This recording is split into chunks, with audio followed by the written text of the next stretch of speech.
हरे कृष्ण। तो सौ प्रथम આપણે મંગલાચરણથી શરૂઆત કરીએ અને મંગલતાને આવકારીએ।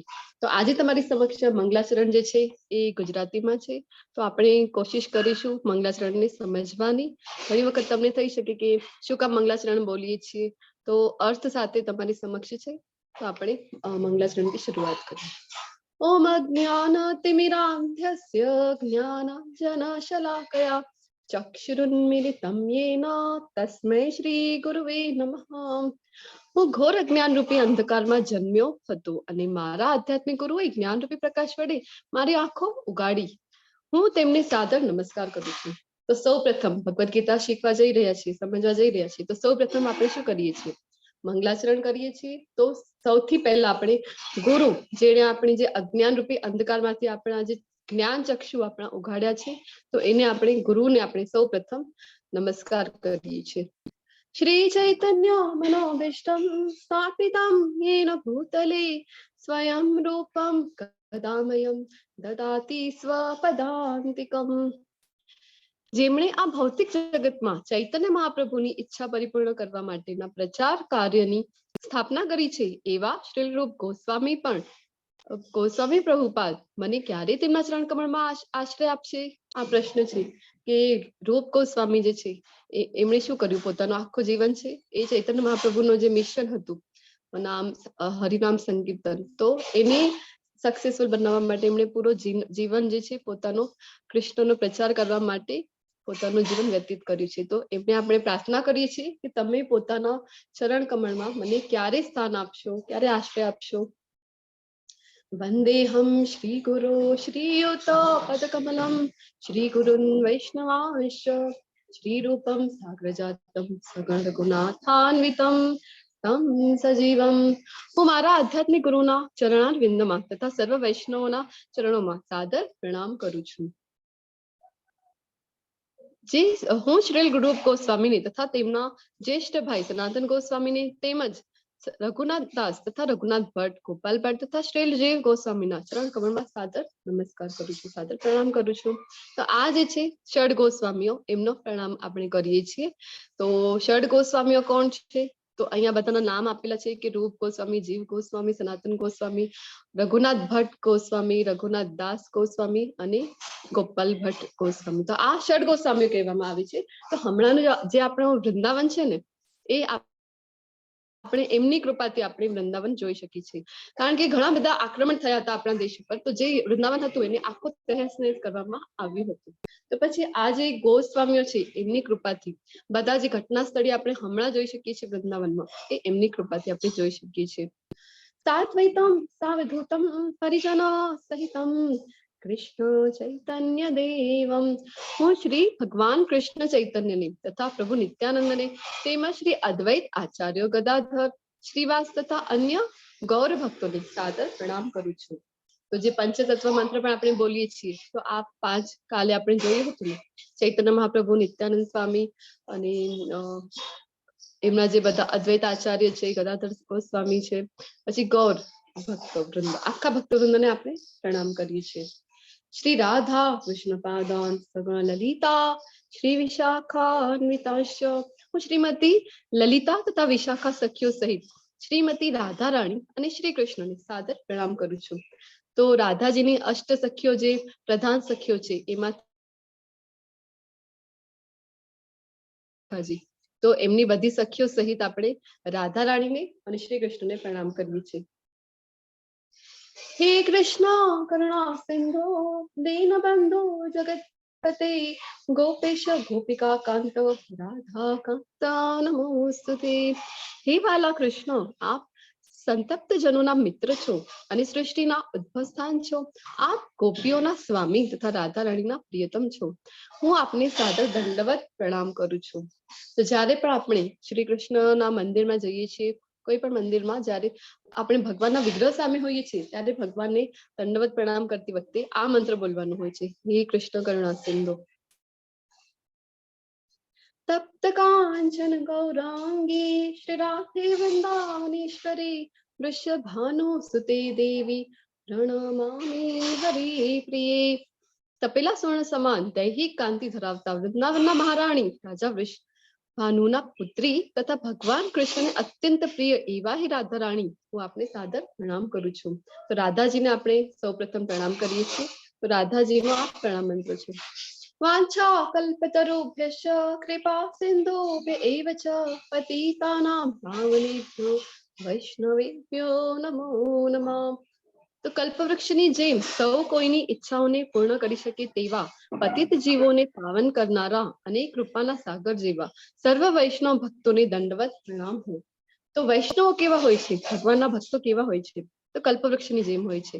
કલ્પવૃક્ષની નીચે આપણે જે કંઈ પણ મનોકામના કરીએ કામના એ પૂર્ણ થાય છે ને, તો વૈષ્ણવોને પણ એની સાથે સરખાવવામાં આવ્યા છે. તો એવા વૈષ્ણવોને પ્રણામ કરીએ છીએ. જય શ્રી કૃષ્ણ ચૈતન્ય પ્રભુ નિત્યાનંદ શ્રી અદ્વૈત ગદાધર શ્રીવાસાદિ ગૌર ભક્તવૃંદ. હું શ્રી કૃષ્ણ ચૈતન્ય પ્રભુ નિત્યાનંદ શ્રી અદ્વૈત ગદાધર શ્રીવાસ વગેરે સર્વ ભક્તોને હું સાદર પ્રણામ કરું છું. આ પંચતત્વ મંત્ર આપણે કાલે જોયું હતું કે જ્યારે પણ માળા કરીએ છીએ તો એની પહેલા પણ આ પંચતત્વ મંત્ર બોલવાનું હોય છે. હરે કૃષ્ણ કૃષ્ણ કૃષ્ણ હરે હરે હરે રામ રામ રામ હરે હરે. તો આપણે શું કામ શરણાગતિ સ્વીકારીએ છીએ ભગવાનની? કારણ કે ચૈતન્ય મહાપ્રભુએ આપણને બતાવ્યું છે કે બે હાથ ઊંચા કરીને આ હરે કૃષ્ણ મંત્રનું ઉચ્ચારણ કરવું જોઈએ. જ્યારે તમે લેવલ 2 માં આવશો ત્યારે ભક્તિ જે એક તો ભક્તિ સદાચાર કરીને એક આવે છે કે લેવલ 2 નો જ એક પાર્ટ છે ભક્તિ સદાચાર. તો વૈષ્ણવ એટિકેટ જેમાં શીખવવામાં આવે છે એમાં તમને જણાવવામાં આવશે કે જ્યારે પણ પ્રણામ કરીએ તો પ્રણામ કરવાના 3 પ્રકાર હોય છે. એક તો પાંચાંગ પ્રણામ જેવી રીતે માતાજીઓ કરે છે મંદિરમાં, બીજો દંડવત પ્રણામ જે પુરુષો જેવી રીતે પ્રભુજીઓ કરે છે મંદિરમાં, અને એક ચૈતન્ય મહાપ્રભુએ જે આપણને શીખડાવ્યું છે કે બે હાથ ઊંચા કરીને ભગવાનની શરણાગતિ સ્વીકારવી. અને તો એટલે જ આપણે જ્યારે પણ આપણો આ ક્લાસ શરૂ થાય છે ત્યારે અને જ્યારે એ ક્લાસના અંતમાં પણ આપણે બે હાથ ઊંચા કરીને ભગવાનની શરણાગતિ સ્વીકારીએ છીએ. કારણ કે આપણે બીજા અધ્યાયમાં જોયું હતું ને, જ્યારે ભગવદ ગીતા આપણે ક્યારે સમજી શકીએ? જ્યારે આપણે કૃષ્ણની શરણાગતિ સ્વીકારીએ ત્યારે જ. તો હવે ચોથા અધ્યાયની શરૂઆત કરતા પહેલા આપણે જોવાના છીએ એક ચાર્ટ છે તમારી સમક્ષ. આપણે પ્રથમ દિવસે જ જોયું હતું કે ભગવદ ગીતાના આ વર્ગમાં આપણે 5 મુખ્ય જે વસ્તુ છે એ જાણવાના છે. એક તો હતું ભગવાન, બીજું હતું કે કાળ, કર્મ, જીવ અને ભૌતિક પ્રકૃતિ. તો આ જે 5 વસ્તુ આપણે સમજવાના છીએ તો એમાંથી એક છે કાળ. તો કાળ આપણે સમજવાની અહીંયા કોશિશ કરીશું આ ચાર્ટની સાથે. અને આ ચાર્ટ જે છે એ ગણના જે છે એને બ્રહ્માજીને એક ની સાપેક્ષમાં બ્રહ્માજીનો જે જીવનકાળ છે એની સાપેક્ષમાં આપણે સમજવાની કોશિશ કરવાના છીએ. તો 4 યુગ હોય છે, આપણે બધાને ખ્યાલ છે. સતયુગ, ત્રેતાયુગ, દ્વાપરયુગ અને કલયુગ. તો જ્યારે 4 યુગ અને 4 યુગની અવધિઓ પણ અલગ અલગ છે. તો જ્યારે સતયુગ હતો તો 17,28,000 વર્ષ એની અવધિ હતી. પછી જે આવ્યું ત્રેતાયુગ, તો ત્રેતાયુગની અવધિ કેટલી હોય છે? 12,96,000. પછી દ્વાપરયુગ, તો દ્વાપરયુગની કેટલી અવધિ છે? તો 8,64,000. અને કલયુગની અવધિ સૌથી ઓછી. આપણે જોયું ને કે એ ધીરે ધીરે જે ક્રમશઃ ઓછી થતી જાય છે જે અવધિ છે કાલની યુગ પ્રમાણે. તો કલયુગ જે આવે છે એની અવધિ છે 4,32,000. તો ભગવાનની આપણા ઉપર ખૂબ કૃપા કહેવાય કે કલયુગની અવધિ ઓછી છે. તો આપણે ઘણી વખત કહીએ ને કે ઘોર કલયુગ ચાલી રહ્યું છે, ઘોર કલયુગ ચાલી રહ્યું છે. તો હજી તો આપણે કલયુગની શરૂઆતમાં છીએ. હજી તો માત્ર 5,500 વર્ષ જ કલયુગના વીતી ગયા છે. તો 4,32,000 ટોટલ એની અવધિ છે. તો આ 4 યુગ જ્યારે ભેગા થાય, આ 4 યુગ મળીને એક દિવ્ય યુગ કહેવામાં આવે છે. તો દિવ્ય યુગ, આ 4 યુગની જેટલી અવધિ છે એને જ્યારે આપણે ભેગો કરીએ છીએ, એકત્રિત કરીએ છીએ ત્યારે એક દિવ્ય યુગ આવે છે. અને એ દિવ્ય યુગ જેટલી જ સંધ્યા હોય છે એ તો પછી એના પાછળ આપણે જોઈએ તો 71 આવા દિવ્ય યુગ. કેવા? તો જેમાં 4 યુગ આપણે જોયું ને કે 4 યુગને મળીને એક દિવ્ય યુગ થાય છે. તો એવા 71 દિવ્ય યુગ જ્યારે મળે છે ત્યારે એને કહેવામાં આવે છે એક મન્વંતર. તો મન્વંતર શું છે? તો મનુનો આયુષ્ય જે હોય છે એ કેટલું હોય છે? એક મન્વંતર આવે છે પછી, તો એટલું મનુનો આયુષ્ય હોય છે. તો 4 યુગ પછી 4 યુગથી એક દિવ્ય યુગ બને છે. એક દિવ્ય યુગ આવા 71 દિવ્ય યુગ એટલે કે એક મન્વંતર. અને આવા 14 મન્વંતર અને 15 સંધ્યા એટલી જ એવા 14 મન્વંતર આપણે જોઈએ કે મન્વંતરની અવધિ કેટલી છે ને એટલી જ 15 સંધ્યા એટલો થાય છે એક કલ્પ. કલ્પ એટલે ડે ઓફ બ્રહ્માજી. તો બ્રહ્માજીનો દિવસની અવધિ છે આવા 14 મન્વંતર અને એટલી જ છે બ્રહ્માજીની રાત્રિની અવધિ. તો જે અહીંયા તમારી સમક્ષ બધી ગણતરી આપેલી છે 4,32,000,000 યર્સ બિલિયન યર્સ એટલે કે 14 મન્વંતર પ્લસ 15 સંધ્યા. તો એટલો જ બ્રહ્માજીનો દિવસ છે અને એટલી જ બ્રહ્માજીની રાત્રિ છે. તો બ્રહ્માજીનું આયુષ્ય કેટલું છે? તો આવા એક દિવસ જોઈએ ને બ્રહ્માજીનો કેટલો છે, તો આવા બ્રહ્માજી જીવે છે 100 વર્ષ સુધી. અહીંયા આપેલું છે કે 311.04 ટ્રિલિયન યર્સ એટલે કે 36,000 કલ્પ એટલે ડેઝ ઓફ બ્રહ્મા અને એટલા જ રાત્રિ 36,000 આવા કલ્પ આપણે જોયું કે કેટલી અવધિ છે અને એટલા જ દિવસો ને એટલી જ રાત્રિ. આ છે બ્રહ્માજીનું આયુષ્ય. તો અહીંયા બિલિયન મિલિયન ની વાત નથી થઈ રહી, અહીંયા ટ્રિલિયન્સ ની વાત થઈ રહી છે. તો બ્રહ્માજીનું જીવન જે છે એમાંથી નિયર અબાઉટ કહેવામાં આવે છે કે હમણાં 50 વર્ષ વીતી ગયા છે. તો બ્રહ્માજી ઇન્દ્ર એ શું છે? તો એક પોસ્ટ છે. તો આપણે પણ ભૌતિક જગતમાં જયારે આપણે જોઈશું ને ગોલોક ચાર્ટ ત્યારે આપણને ખબર પડશે કે ભૌતિક જગતના પ્રથમ જે બ્રહ્માજી છે, તો આપણે પણ ખૂબ સારા કર્મ કર્યા હોય તો આપણને પણ આ પોસ્ટ મળી શકે છે. ખૂબ સારા કોઈના કર્મ હોય તો ઇન્દ્રની પોસ્ટ પણ મળી શકે અને બ્રહ્માજીની પોસ્ટ પણ મળી શકે છે. તો જે બ્રહ્માજીને આપણે હમણાં વાત કરી રહ્યા છીએ તો બ્રહ્માજીના આયુષ્યમાં લગભગ 50 વર્ષ જેટલા વીતી ગયા છે. તો પછી 6 મન્વંતર એવા સમાપ્ત થઈ ગયા છે આપણે જે જોયું હમણાં જ. તો આવી બ્રહ્માજીનું જે જીવન છે એમાંથી 50 વર્ષ વીતી ગયા છે અને આપણે જોઈશું કે શું કામ આપણે આ બધી ગણના જોઈ રહ્યા છીએ? કારણ કે આપણને ખબર પડી કે આ જે ભગવદ્ ગીતા છે ને આપણી પાસે ક્યારથી આવી છે. તો પછી મનુનું જે જીવન છે અહીંયા બધી જ ગણતરી આપેલી છે અને કોઈને જો ખૂબ ઇન્ટરેસ્ટ હોય આ કેલ્ક્યુલેશનમાં તો યુટ્યુબમાં પણ તમે વિડીયોઝ અવેલેબલ છે ઘણા બધા એને લગતા, તો ડિટેલમાં ત્યાં તમે જોઈ શકો છો. તો આ બધી ગણતરીથી શું મને તમને જે બતાવવું છે એ છે કે આમ સાબિત થાય છે કે મનુના જન્મ પહેલા ગીતાનું કથન ભગવાન દ્વારા તેમના શિષ્ય સૂર્યદેવ વિવસ્વાનને કહ્યું હતું. તો અહીંયા કારણ કે ચોથા અધ્યાયની આપણે શરૂઆત કરવા જઈ રહ્યા છીએ તો પહેલા અને બીજા જે શ્લોક છે એમાં ભગવાન બતાવવાના છે કે ભગવાને જ્ઞાન અર્જુનજીથી પણ પહેલા સૂર્યદેવ વિવસ્વાનને આપ્યું હતું. તો સૂર્યદેવ વિવસ્વાન ને આ જ્ઞાન આપ્યું તો એને કેટલી અવધિ થઈ ગઈ છે એ આપણે સમજવાની કોશિશ કરી રહ્યા છીએ. તો વિવસ્વાનને 12 કરોડ વર્ષ પહેલા શ્રીમદ ભગવદ ગીતાનું કથન ભગવાને આપેલું છે. તો ગીતા પૃથ્વી પર ક્યારે આવી? હરે કૃષ્ણ. આ ભગવદ ગીતા જે આપણે શીખી રહ્યા છીએ છે ને, તો તમને બધાને શું લાગે છે કે ગીતા ક્યારથી છે પૃથ્વી ઉપર? 12 કરોડ વર્ષ પહેલા. 20 લાખ પહેલા. હમણાં થોડીક વાર બાર તો આપજો, થોડીક વાર એને પપ્પા ચા બનાવ પછી. બીજા બધાને શું લાગે છે? હરે કૃષ્ણ. Mute yourself. હેતલ માતાજી તમને શું લાગે છે? પ્રિયંકા માતાજી, દિશા માતાજી, પછી ગેલેક્સી જે 8 પ્રભુજી અથવા માતાજી, તમને બધાને શું લાગે છે? તમે પણ શેર કરી શકો છો અથવા તમને અનમ્યુટ કરતા ન ફાવે તો તમે ચેટ બોક્સમાં પણ આન્સર આપી શકો છો. હરે કૃષ્ણ. ક્યારથી આવી છે?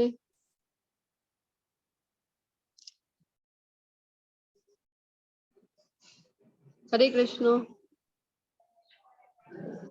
તમે અનમ્યુટ કરીને આન્સર આપી શકો છો.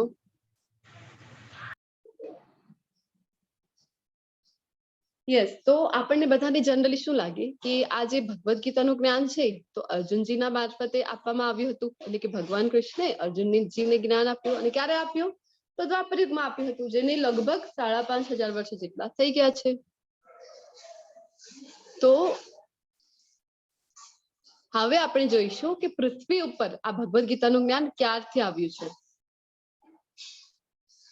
તો ગીતા પૃથ્વી પર આવી હતી લગભગ 20 લાખ વર્ષ પહેલા. તો કેવી રીતે આપણને પ્રશ્ન થઈ શકે? કારણ કે આપણે જોયું ને સૂર્યદેવ વિવસ્વાને જયારે જ્ઞાન આપ્યું હતું તો એને તો 12 કરોડ વર્ષ થઈ ગયા હતા. હવે 20 લાખ વર્ષ પહેલા પૃથ્વી ઉપર આવી છે. તો અહીંયા આપણે બ્રહ્માજીનો સમય આપેલું છે કે કેટલો સમયગાળો હોય છે. તો બ્રહ્માજીનો 1 દિવસ એટલે કેટલા વર્ષો થાય છે, પછી બ્રહ્માજીનો 1 કલાક એટલે કેટલા વર્ષો થાય છે, અને બ્રહ્માજીની 1 સેકન્ડ એટલે અહીંયા આપણે જોઈ શકીએ કે આપણી ત્યાં પૃથ્વી ઉપર તો 1 લાખ વર્ષો વીતી ગયા હોય છે, બ્રહ્માજીની 1 સેકન્ડનો એટલો સમય છે. તો ઘણી વખત આપણને લાગે આ જે ગણના છે ને તો એ ખૂબ મોટા અંકો છે, તો આપણને એમ થાય કે બ્રહ્માજી એટલે તો અમર જ છે. એવું નથી. ભૌતિક જગતમાં જે કંઈ પણ છે ઇન્ક્લુડિંગ બ્રહ્માજી જે ભૌતિક જગતના પ્રથમ જીવ છે, તો આ બધા નશ્વર છે, બધા નાશ પામે છે. તો અહીંયા શરૂ થાય છે હવે આપણું ચેપ્ટર 4 ટ્રાન્સડેન્ટલ નોલેજ, દિવ્ય જ્ઞાન. તો આ દિવ્ય જ્ઞાન જેની આપણને આપણામાંથી ઘણા લોકોને એનું નોલેજ જ નથી હોતું, ભગવદ ગીતાનું ક્યારે આપણે જ્ઞાન લેવાની કોશિશ જ નથી કરતા, આપણને ખબર જ નથી હોતું. તો આ જે દિવ્ય જ્ઞાન છે ને જે ભગવાનના શ્રીમુખથી નીકળ્યું છે, તો આપણે સમજીશું કે ભગવદ ગીતા ક્યારથી ભગવાને આપી છે અને ભગવાન પોતાના વિશે પણ હજી ખૂબ સારી માહિતી અહીંયા આપવાના છે. તો ઘણા લોકોને એમ થાય ને કે ભગવદ ગીતા તો માર્કેટમાં ઘણી બધી છે, તો શું કામ તમે કહો છો કે Bhagavad Gita as it is અથવા તો જે આ ભગવદ ગીતા છે, ભગવદ ગીતા યથારૂપ પ્રભુપાદજીની જે છે એ જ તમે શું કામ કહો છો વાંચવા માટે? તો આપણે અહીંયા સમજીશું કે માર્કેટમાં ઘણી બધી જે છે પ્રકાશનની ભગવદ ગીતા અવેલેબલ છે, પણ એટલી બધી ભગવદ ગીતા આવી પણ કોઈ ભક્ત બન્યા નહોતા. પણ જ્યારથી પ્રભુપાદજીની ભગવદ ગીતા આવી છે ત્યારથી ભક્તો બન્યા છે, કારણ કે પ્રભુપાદજીએ એટલી સારી રીતે એમાં કોઈ પણ મિક્સિંગ કર્યા વગર જે કૃષ્ણને સંદેશ આપવો હતું એઝ ઇટ ઇઝ એ જ પ્રભુપાદજીએ આપ્યું હતું. પોતાની અહીંયા કાંઈ પણ ટીકા ટિપ્પણી એડ કરી નથી. તો એટલા માટે અમે કહીએ છીએ કે પ્રભુપાદજીની જ ભગવદ ગીતા આપણી પાસે હોવી જોઈએ અને એ જ આપણે વાંચવી જોઈએ. તો અહીંયા આપણે જોઈશું ભગવદ ગીતાનો 4થા અધ્યાયનો શ્લોક નંબર 1. શ્રી ભગવાનુવાચ ઇમં વિવસ્વતે યોગમ પ્રોક્તવાહનહમ અવ્યયમ વિવસ્વાન મનવે પ્રાહ મનોરિક્ષ્વાક વિબ્રવીત. પુરુષોત્તમ પરમેશ્વર ભગવાન શ્રી કૃષ્ણે કહ્યું, મેં આ અવિનાશી યોગના વિજ્ઞાનનો ઉપદેશ સૂર્યદેવ વિવસ્વાનને આપ્યો અને વિવસ્વાને માનવના પિતા મનુને ઉપદેશ આપ્યો અને મનુએ વળી આ ઉપદેશ ઇક્ષ્વાકુને આપ્યો. તો ભગવાન અહીંયા આપણને બતાવી રહ્યા છે કે ભગવદ ગીતાનું જ્ઞાન આપણા બધા માટે પણ કે આપણે પણ ભગવદ ગીતાનું જ્ઞાન કેવી રીતે લેવું જોઈએ, તો જે પરંપરામાં આવે. કારણ કે અહીંયા પરંપરાની વાત કરી રહ્યા છે ભગવાન કે પોતે સૌપ્રથમ સૂર્યદેવ વિવસ્વાનને આપ્યું હતું આ જ્ઞાન, પછી વિવસ્વાને કોને આપ્યું? તો વિવસ્વાને આ જ્ઞાન આપ્યું હતું મનુષ્યના જે પિતા છે એવા મનુને આપ્યું હતું, અને મનુએ આ જ્ઞાન આપ્યું હતું ઇક્ષ્વાકુને. ઇક્ષ્વાકુ કોણ છે? હરે કૃષ્ણ, કોઈને ખ્યાલ છે? હરે કૃષ્ણ.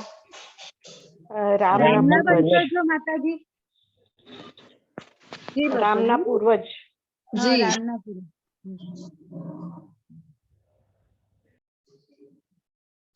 હરે કૃષ્ણ. તો રામ ભગવાન જે છે, તો રામ ભગવાનજીના જે પૂર્વજ છે એ છે ઇક્ષ્વાકુ. તો ઇક્ષ્વાકુને આ જ્ઞાન આપ્યું હતું મનુએ. તો આવી રીતે આપણે જોઈ શકીએ કે પરંપરામાંથી આ જ્ઞાન આવેલું છે. એવં પરંપરા પ્રાપ્ત ઇમં રાજર્ષયો વિદુઃ સકાલે મહતા યોગી નષ્ટ પરંતપ. એ રીતે હે અર્જુન આ પરમ વિજ્ઞાન ગુરુ શિષ્ય પરંપરા દ્વારા પ્રાપ્ત થયું અને રાજર્ષિઓએ એ જ રીતે જાણ્યું, પરંતુ કાળાંતરે આ પરંપરા તૂટી ગઈ અને તેથી આ વિજ્ઞાન યથાર્થ રૂપમાં લુપ્ત થયેલું જણાય છે.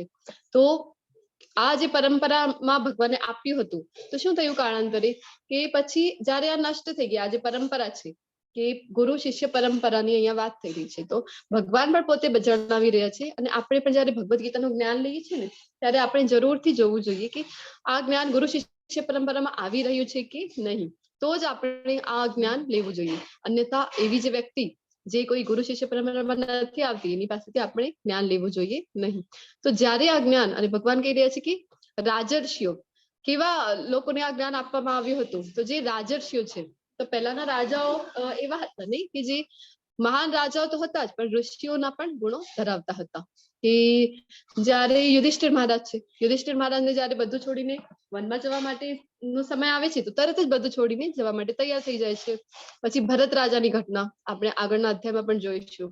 તો ભરત રાજા કેવા હતા કે એટલો બધો સામ્રાજ્ય હતું એમની પાસે, પણ જયારે વાનપ્રસ્થ આશ્રમ માટે નીકળી જાય છે તો બધું જ આ સામ્રાજ્ય મૂકીને ચાલ્યા જાય છે. તો એવા રાજા હતા જે ઋષિઓના પણ ગુણો ધરાવતા હતા. તો એવા રાજર્ષિઓને આ જ્ઞાન આપવામાં આવ્યું હતું. તો આપણા ઉપર પણ ભગવાનની કૃપા છે કે આપણા જેવા મનુષ્યો સુધી પણ આ જ્ઞાન પહોંચી રહ્યું છે. અને આ જે વિજ્ઞાન છે વિવસ્વાન સૂર્યદેવને આપ્યું હતું, પણ કાળાંતરે નષ્ટ થયું છે. એટલે ફરીથી આ પરંપરાને સ્થાપવા માટે અર્જુનજીના દ્વારે ભગવાનના પરંપરા શરૂ કરી રહ્યા છે. તો આપણે પહેલા અધ્યાયમાં પણ જોયું હતું કે જો આપણે કોઈ ઝાડ ઉપરથી ફ્રૂટ્સ લેવા હોય, તો ફળ પ્રાપ્ત કરવા હોય ને આપણે પોતાની મેળે જઈને પથ્થર મારીએ તો પછી શું થાય? નીચે પડી જાય બધા ફળો અને માટીમાં મળી જાય ને આપણને આમ જે ઇન્ટેક ફ્રૂટ્સ ના મળે. પણ આપણી માટે જો કોઈ ઝાડ ઉપર ચડે અને ત્યાંથી ફળ તોડીને લાવે તો કેવા સરસ આપણને ઇન્ટેક ફ્રૂટ્સ બધા મળી રહે.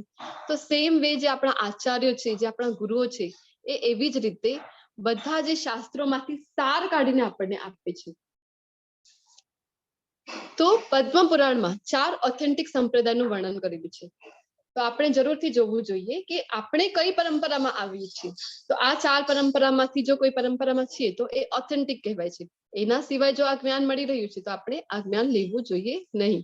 તો આ પરંપરા કોને કહેવાય કે જેની કડી જે છે એ છે કૃષ્ણજીથી મળેલી હોવી જોઈએ. કૃષ્ણજીથી શરૂ થયેલી જે છે એ જ પરંપરા ઓથેન્ટિક કહેવાય છે. તો 4 સંપ્રદાયનું વર્ણન પદ્મ પુરાણમાં છે. તો જેમાં પહેલું જ આવે છે કે કૃષ્ણે આ જે જ્ઞાન છે ને એ 4 લોકોને જયારે આપ્યું હતું. પહેલો બ્રહ્માજીને જયારે આપ્યું તો બ્રહ્માજીના નીચે પછી આ જ્ઞાન બ્રહ્માજી નારદજીને આપ્યું અને પછી એવી રીતે માધવાચાર્ય કરીને આવ્યા. માધવાચાર્ય અને પછી એની નીચે આપણું જે ઇસ્કોન છે ને એ આ સંપ્રદાયમાં આવે છે કે એટલે એનું નામ છે કે બ્રહ્મમધ્વ, કારણ કે આચાર્યનું નામ છે માધવાચાર્ય એટલે બ્રહ્મમધ્વ ગૌડીય સંપ્રદાય. આપણે પહેલા દિવસે પણ જોયું હતું કે ઓરિજિનલ નામ તો છે બ્રહ્મમધ્વ ગૌડીય સંપ્રદાય, પણ બધાને સમજવામાં ઈઝી પડે એટલે આપણે કહીએ છીએ કે આંતરરાષ્ટ્રીય કૃષ્ણ ભાવનામૃત સંઘ અથવા તો ISKCON, international society for Krishna consciousness. તો આપણો જે સંપ્રદાય આવે છે આ છે બ્રહ્મમધ્વ ગૌડીય સંપ્રદાય. બ્રહ્માજીને જ્ઞાન આપ્યું અને એની નીચે પછી જે ગુરુ પરંપરા શરૂ થાય છે નારદજી, પછી જે આચાર્યો આવે છે માધવાચાર્ય, અને આપણા જે પ્રભુપાદજી છે એ 33 નંબર ઉપર આવે છે. તો છેક બધી પરંપરામાં આવી રહ્યું છે. પછી બીજા નંબર ઉપર જયારે લક્ષ્મીજીને આ જ્ઞાન આપ્યું તો લક્ષ્મીજીના નીચે પછી આચાર્ય આવે છે રામાનુજાચાર્ય. તો રામાનુજાચાર્ય એ લક્ષ્મણજીના ઇન્કાર્નેશન છે. રામ અનુજ એટલે કે રામના નાના ભાઈ. તો લક્ષ્મણજીના જ એ ઇન્કાર્નેશન હતા. તો આવા રામાનુજાચાર્ય, અને એને એટલા માટે શ્રી સંપ્રદાય તરીકે પણ ઓળખવામાં આવે છે. પછી ત્રીજું જે છે કે શિવજીને એ જ્ઞાન આપવામાં આવ્યું કૃષ્ણ દ્વારા. તો શિવજીના નીચે પછી આવે છે કે વિષ્ણુ સ્વામી, આ આચાર્ય આવે છે. અને એની નીચે પરંપરામાં પછી આવે છે વલ્લભાચાર્ય, અને આખું જે પુષ્ટિ માર્ગ સંપ્રદાય છે ને એમાં આવે છે. એને રુદ્ર સંપ્રદાય તરીકે પણ ઓળખવામાં આવે છે. પછી જે ચોથા નંબર પર આપવામાં આવ્યું હતું 4 કુમારોને, આપણે જોયા હતા ને કે 4 સનત કુમારો છે. તો એ કુમારોને જ્ઞાન આપવામાં આવ્યું અને આ કુમારોના નીચે પછી આવ્યા નિમ્બાર્કાચાર્ય. તો નિમ્બાર્કાચાર્ય એટલા માટે એને કુમાર સંપ્રદાય તરીકે ઓળખવામાં આવે છે અથવા તો નિમ્બાર્ક સંપ્રદાય તરીકે પણ ઓળખવામાં આવે છે. તો આ છે શાસ્ત્રોમાં વર્ણિત. હવે આપણે ઇસ્કોન નો કોઈ પણ જ્ઞાન જો આપણે લઈએ છીએ તો આપણે ગુરુ શિષ્ય પરંપરામાં જ આવે છે અને બધું શાસ્ત્ર સંમત હોય છે. તમને દરેક વાતનો શાસ્ત્રોક્ત આન્સર તમને મળી રહે છે. તો અહીંયા આપણે જોઈ શકીએ કે પદ્મ પુરાણમાં ઉલ્લેખ છે આવા 4 સંપ્રદાયની, અને આવા 4 સંપ્રદાયના જ નીચે જો આપણી કડી આવતી હોય તો આપણું જ્ઞાન પ્રોપર કહેવાય છે. તો અહીંયા તમે જોઈ શકો છો કે 32 નંબર પર આપણા ભક્તિવેદાંત સ્વામી પ્રભુપાદજી છે. તો એમના ગુરુ છે શ્રી ભક્તિ સિદ્ધાંત સરસ્વતી ગોસ્વામી મહારાજ. એમના ગુરુ બધા ગુરુ આપણને ખબર છે કે એમના ગુરુ કોણ છે, અને છેક કૃષ્ણ સુધી આ કડી આપણી જે છે જોડાયેલી છે. સ એવાયમ મયા તેત્ય યોગ પ્રોક્ત પુરાતનઃ ભક્તોસી મે સખા ચેતી રહસ્યમ યેતત ઉત્તમમ. તે જ આ પ્રાચીન યોગ પરમેશ્વર સાથેના સંબંધનું વિજ્ઞાન આજે હું તને કહી રહ્યો છું, કારણ કે તું મારો ભક્ત તથા મિત્ર છે અને તેથી આ વિજ્ઞાનના દિવ્ય રસને સમજી શકે છે. તો આ રહસ્યમય જ્ઞાન છે ભગવાન કહી રહ્યા છે. તો અર્જુનજીને આપી રહ્યા છે. શું કામ? તો ભગવાન કહી રહ્યા છે કે ભક્તો અસીમે સખા ચેતી, તું મારો ભક્ત છે અને મિત્ર છે એટલા માટે હું તને એટલે કે ભગવદ ગીતા જો આપણને સમજવી હોય તો એના માટે ક્વોલિફિકેશન એ છે કે આપણે ભગવાનને એક તો પૂર્ણ પુરુષોત્તમ પરમેશ્વર માનવું છે, અને બીજું એ છે કે આપણે ભગવાનને ભક્ત અથવા મિત્ર તરીકે ભગવાન સાથે આપણે વર્તન કરવું જોઈએ. આપણે પહેલા દિવસે પણ જોયું હતું કે આપણે આપણા ઘરમાં જે ભગવાનના વિગ્રહ હોય અથવા તો ભગવાનની નાનકડી મૂર્તિ હોય તો આપણે ભગવાનને કેવી રીતે ટ્રીટ કરવું છે. તો જાણે કે ભગવાન આપણા ઘરના મુખ્ય છે. જે કંઈ પણ નવી વસ્તુ આપણા ઘરમાં આવે છે એ પહેલા આપણે ભગવાનને બતાવવી જોઈએ અને ભગવાન સાથે વાતચીત કરવી જોઈએ. તો આપણે જોયું હતું ને કે શરણાગતિની જેટલી આપણી લેવલ હોય છે એટલું ભગવાન જરૂરથી આપણી સાથે રેસિપ્રોકેટ કરે છે. તો અર્જુનજીને ભગવાન કહી રહ્યા છે. તો આપણને આગળ પણ આપણે જોઈશું કે ભગવાન કહે છે કે તું મારાથી ઈર્ષ્યા નથી કરતો એટલે હું આ જ્ઞાન તને આપી રહ્યો છું.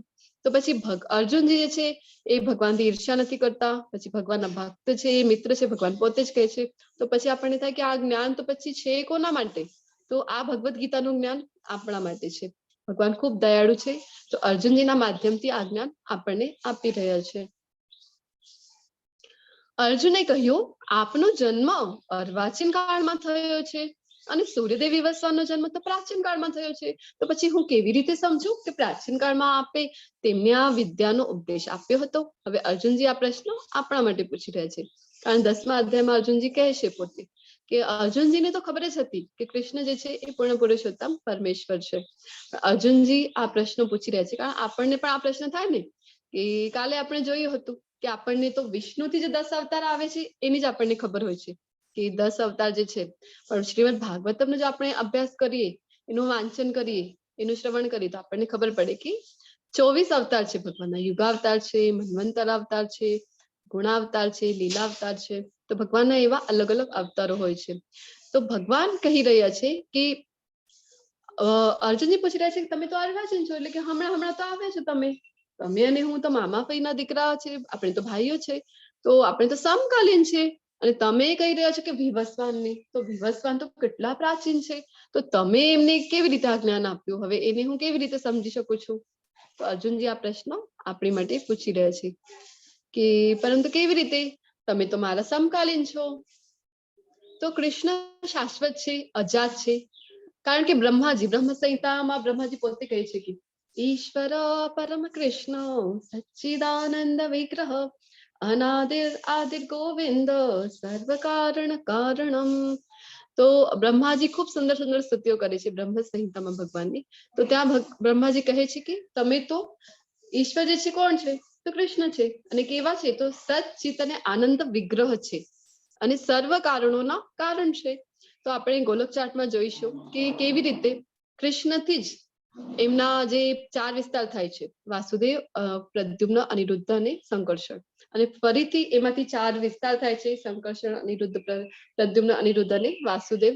અને એમનાથી પહેલો પુરુષ અવતાર ભગવાનનો આવે છે જેને કહેવામાં આવે છે મહાવિષ્ણુ. અને એમના બ્રહ્મકુપથી બધા બ્રહ્માંડોની રચના થાય છે.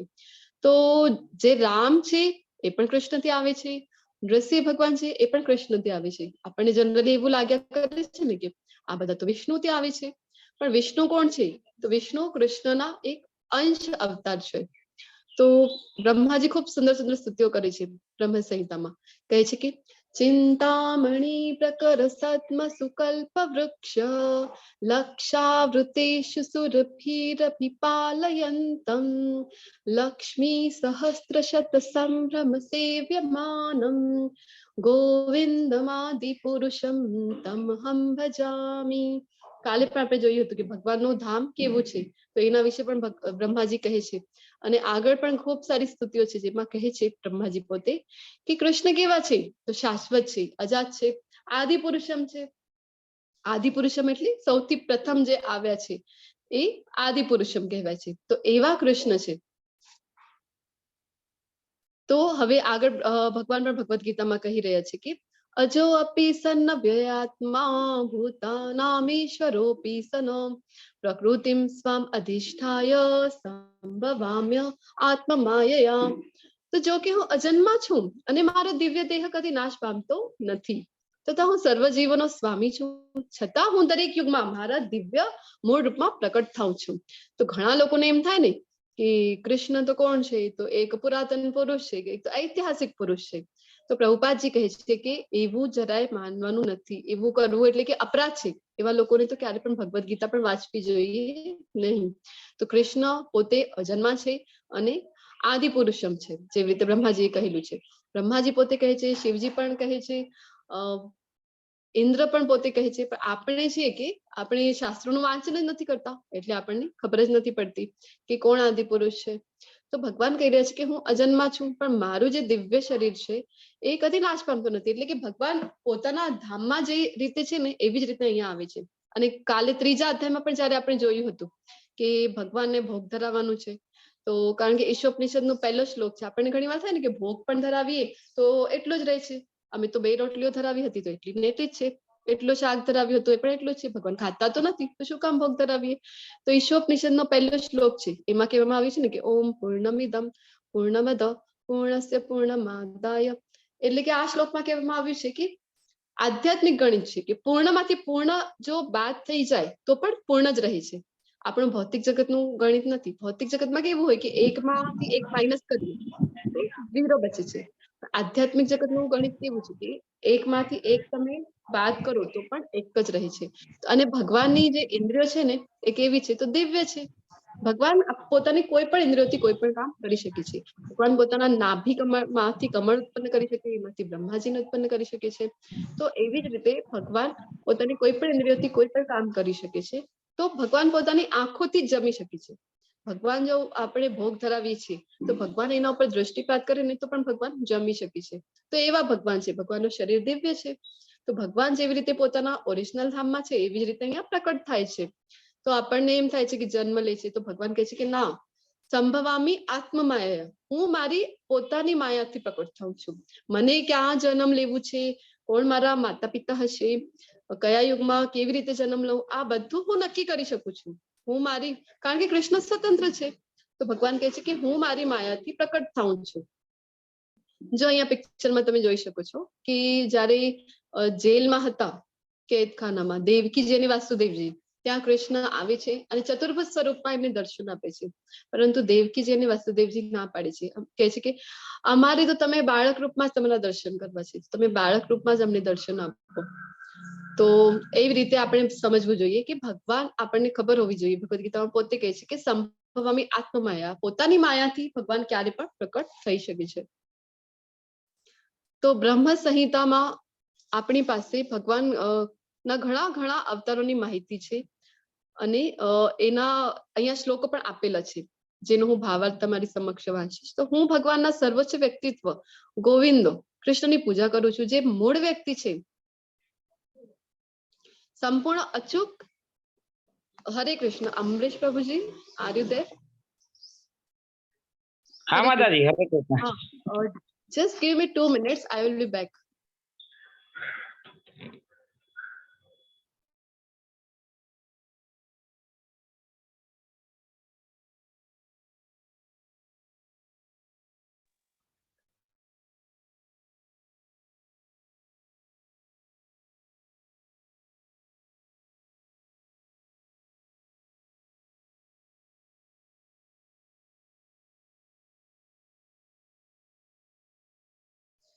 હરે કૃષ્ણ. હરે કૃષ્ણ. તો બ્રહ્માજી કહે છે કે હું એવા કૃષ્ણની પૂજા કરું છું જે મૂળ વ્યક્તિ છે, સંપૂર્ણ અચૂક, શરૂઆત વગર, અમર્યાદિત સ્વરૂપમાં વિસ્તૃત હોવા છતાં તે હજી પણ તે જ મૂળ સૌથી જૂનો છે અને હંમેશા તાજા યુવાન તરીકે દેખાય છે. આપણને એમ થાય ને કે તો પુરાતન પુરુષ છે, સૌના આદિ છે કૃષ્ણ, તો કેવા હશે?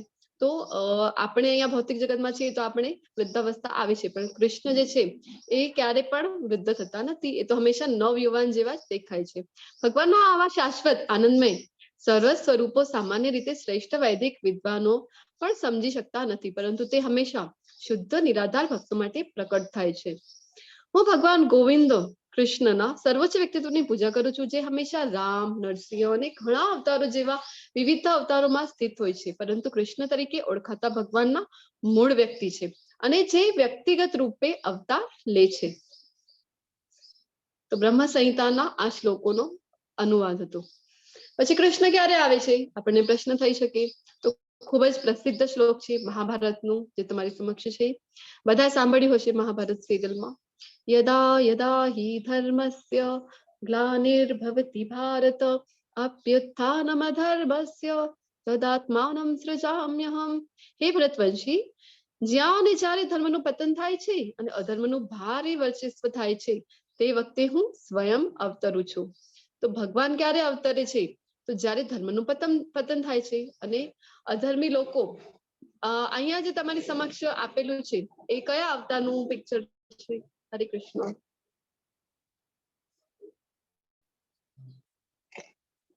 હરે કૃષ્ણ.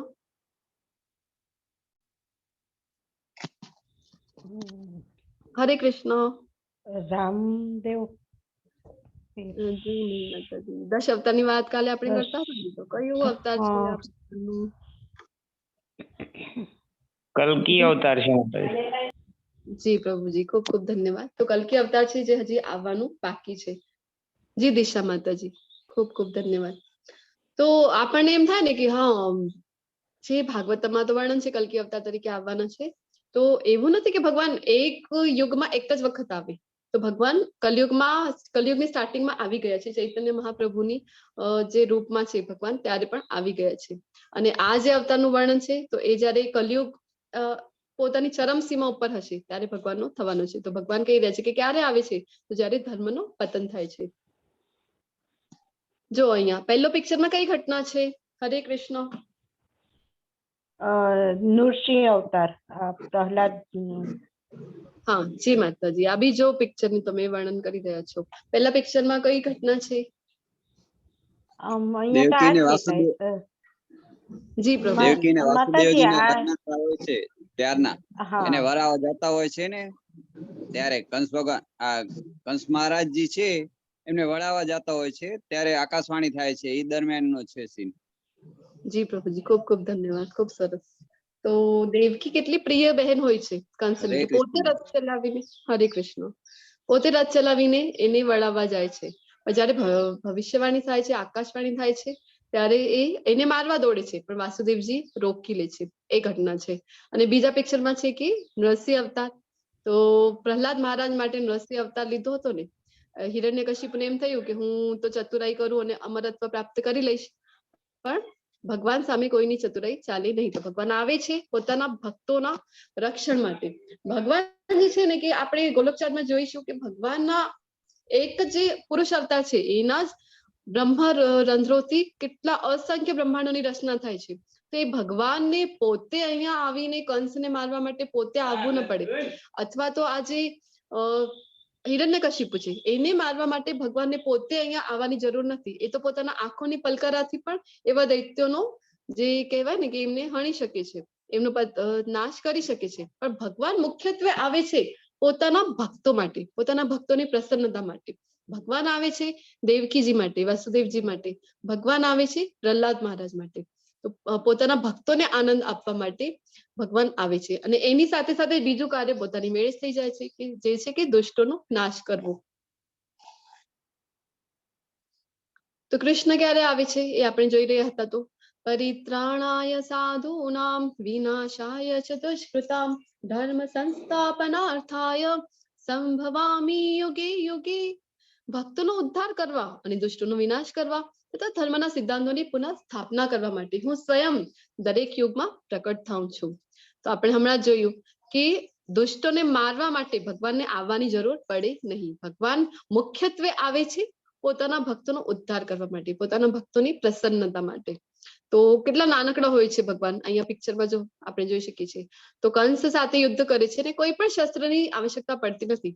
કંસ કેવા હતા, કેવા યોદ્ધા હતા, આપણે જોયું હતું કે ઇન્દ્રનો જે વજ્ર છે એ પણ એમની સાથે એમની સમક્ષ કઈ કરી શકે નહીં. એવા ઇન્દ્ર પણ ધ્રુજતા હતા, એવા યોદ્ધા હતા કંસ.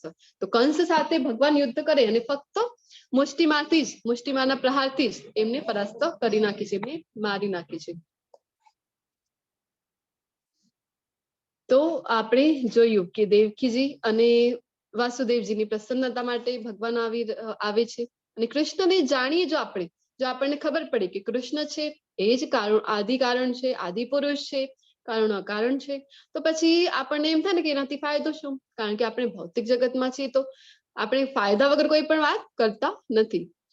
તો જન્મ કર્મ ચ મે દિવ્યમ મેવમ એવમ યો વેત્તિ તત્વતઃ त्यक्त्वा देहम पुनर्जन्म नैति मामेति सोऽर्जुनः.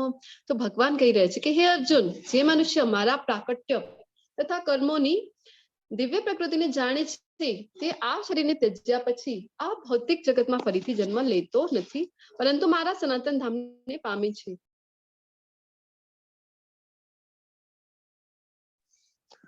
હરે કૃષ્ણ. તો શું ફાયદો છે કે જો આપણે ભગવાનને જાણી લઈએ, તો ભગવાન કહે છે કે જો મને જાણી જાઓ તો શું ફાયદો છે, તો પુનર્જન્મ એને મળતું નથી અને ભગવાનના સનાતન ધામને પામે છે. તો ભગવાનનું સનાતન ધામ કયું છે? હરે કૃષ્ણ. ગોલોક ધામ. ગોલોક વૃંદાવન ધામ એ ભગવાનનું સનાતન ધામ છે, જ્યાં ભગવાન પોતાના ઓરિજિનલ સ્વરૂપમાં નિત્ય વિરાજે છે. આપણે જોયું હતું ને કે શ્યામ સુંદર મુરલી મનોહર અને ત્રિભંગ સ્વરૂપ જે ભગવાનનું ઓરિજિનલ સ્વરૂપ છે, એ રૂપમાં એ પોતાના ધામમાં વિરાજે છે અને પોતાના ભક્તો સાથે નિત્ય લીલા કરે છે. તો જો આપણે આપણા આચાર્યોએ જે પદ્ધતિ આપણને બતાવી છે એને અનુસરીએ તો આપણને પણ ભૌતિક જગતમાંથી જે છે કે અહીંયાથી આપણને મુક્તિ મળે અને ભગવાનના શાશ્વત ધામમાં આપણને સ્થાન મળે છે.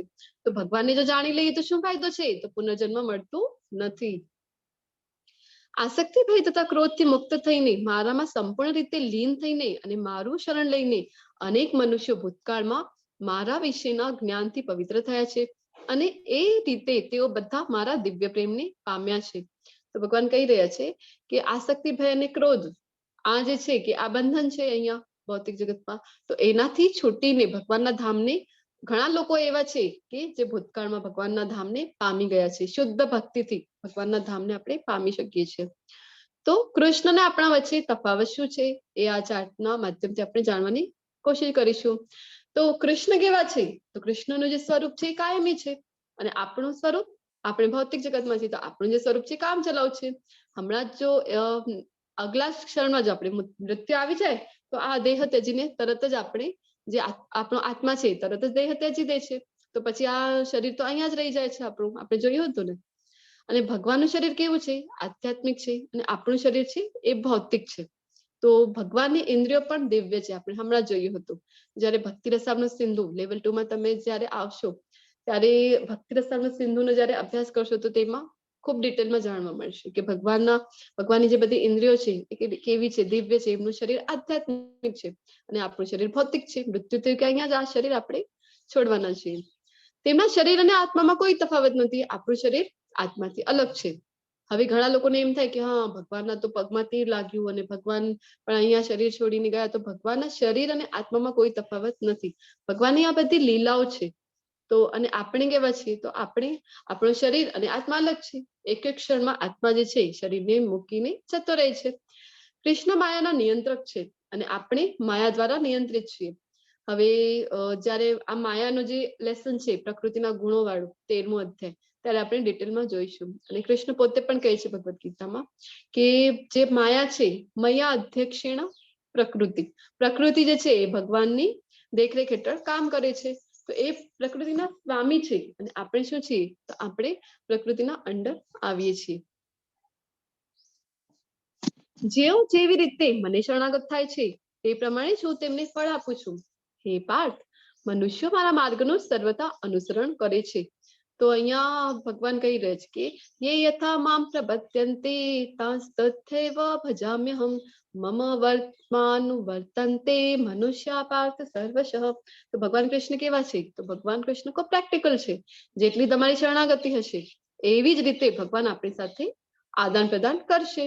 આપણે જો ભગવાનને પૂર્ણતઃ આપણી શરણાગતિ છે, પૂરી તરહ આપણે ભગવાનને સમર્પિત છીએ, તો ભગવાન આપણી સાથે એવી જ રીતે આદાન પ્રદાન કરશે. તો ભગવાનની જે ગોપીઓ હતી, ભગવાનની જે માતા યશોદા મૈયા છે, એ વાત્સલ્ય ભાવમાં ભગવાનને ખૂબ ભજે છે. પછી અર્જુનજી ભગવાનના મિત્ર છે તો એ સાખ્ય રસમાં ભગવાનને ભજે છે. તો 5 રસ હોય છે જેના થ્રુ આપણે ભગવાનને ભજી શકીએ છીએ. ગોપીઓ જે છે માધુર્ય રસમાં ભગવાનને ભજે છે. એક તો શાંત રસ છે, પછી દાસ્ય રસ, સાખ્ય રસ, વાત્સલ્ય રસ અને માધુર્ય રસ. તો આમાંથી કોઈ પણ રસમાં આપણે ભગવાનને ભજી શકીએ છીએ. તો જો આપણે ભગવાનની એટલી આપણી શરણાગતિ છે, ભગવાનને આપણે વ્યક્તિ તરીકે માનીએ છીએ, આપણા ઘરના મુખ્ય તરીકે માનીએ છીએ, બધી વાતો આપણે ભગવાનને શેર કરીએ છીએ, તો પછી ભગવાન આપણી સાથે એવી જ રીતે આદાન પ્રદાન જરૂરથી કરે છે. ભગવાન પોતે અહીંયા કહી રહ્યા છે કે જેની જેટલી શરણાગતિ છે એ જ પ્રમાણે હું એને ફળ આપું છું, એ જ પ્રમાણે એની સાથે હું આદાન પ્રદાન કરું છું, વર્તું છું. જો અહીંયા જે વાત્સલ્ય ભાવમાં જયારે એમની યશોદા મૈયા અને બીજી ગોપીઓ એમને ભજે છે તો ભગવાન પણ એમને ખૂબ સ્નેહ આપે છે. અને બીજા પિક્ચરમાં કે ગાય છે, ગાય જો ભગવાનના ચરણ કમળમાં કેવી રીતે ભગવાનને ખૂબ સ્નેહ કરે છે, તો પછી ભગવાન પણ એ ગાય સાથે ખૂબ વાલથી વર્તે છે. અને અહીંયા નીચેના પિક્ચરમાં તમે જોઈ શકો છો કે શિશુપાલજી છે. શિશુપાલ કેવા છે, તો એક જ સમયની જો આ બધી ઘટનાઓ છે કે અર્જુનજી જે સમય હતા એ સમયે શિશુપાલ પણ હતો, કંસ પણ હતો અને ધૃતરાષ્ટ્ર પણ હતો. તો એ બધા લોકો છે. હવે ભગવદ્ ગીતાની જ આપણે જો વાત કરીએ, ભગવદ્ ગીતાનું જયારે જ્ઞાન આપી રહ્યા છે ભગવાન, તો સંજયના માધ્યમથી ધૃતરાષ્ટ્ર પણ આ જ્ઞાન લઈ રહ્યું છે. પણ ભગવાનને કેવી રીતે ભગવદ્ ગીતાને ક્યારે સમજી શકીએ આપણે? જ્યારે આપણે ભગવાનને શરણાગત હોઈએ છીએ. અર્જુનજી ભગવાનને પૂરેપૂરા શરણાગત હતા, સમર્પિત હતા, તો એ ભગવદ્ ગીતા સમજી ગયા.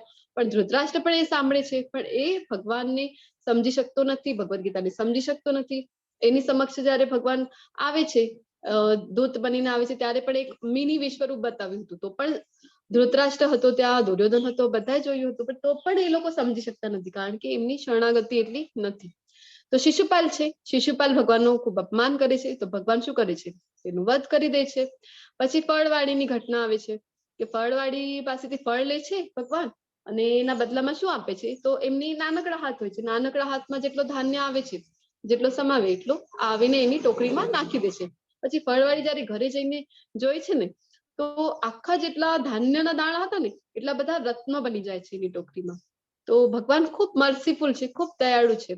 હવે અહીંયા જો ભગવાનના મિત્ર છે, ભગવાનના પગ ચાંપે છે, તો ભગવાન શું કરે? પછી એ જ મિત્રના ખોળામાં માથું રાખીને ભગવાન સૂએ છે.